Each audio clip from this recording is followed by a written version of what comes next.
اللہ الرحمن الرحیم۔ آج میں بتانا یہ چاہتا ہوں احادیث کی روشنی میں 3 ایسے افراد ہیں جن کی دعا کو اللہ تعالیٰ رد نہیں کرتا، اللہ تعالیٰ فوراً قبول کر لیتا ہے۔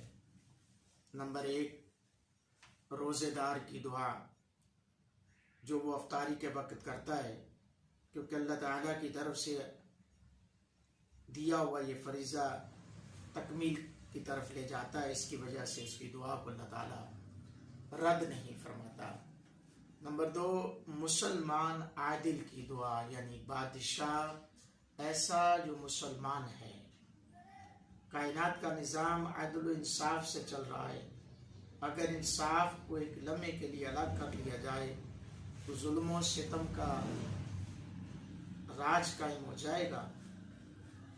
اس لیے عدل و انصاف کرنے والا بادشاہ اللہ تعالیٰ کے ہاں نہایت معزز اور محترم ہوتا ہے، اور وہ اللہ رب تعالیٰ اس کی دعا کو فوراً قبول کر لیتا ہے۔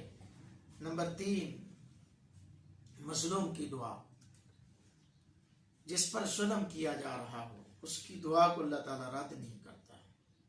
جس طرح عدل و انصاف اللہ تعالیٰ کے ہاں پسندیدہ عمل ہے، اسی طرح ظلم و زیادتی ناپسند ہے۔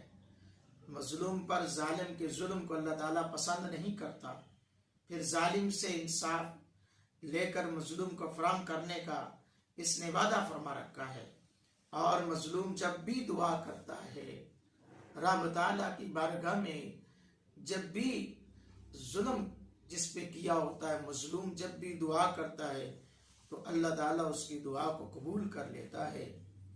اور ایک روایت میں موجود ہے کہ مظلوم کی دعا سے بچو، کیونکہ اس کی بد دعا اللہ تعالیٰ کے درمیان کوئی پردہ نہیں ہے۔ اللہ تعالیٰ ہم سب کو نبی پاک صلی اللہ علیہ وآلہ وسلم کی عظمت پر صدقہ عمل کی توفیق عطا فرمائے، آمین۔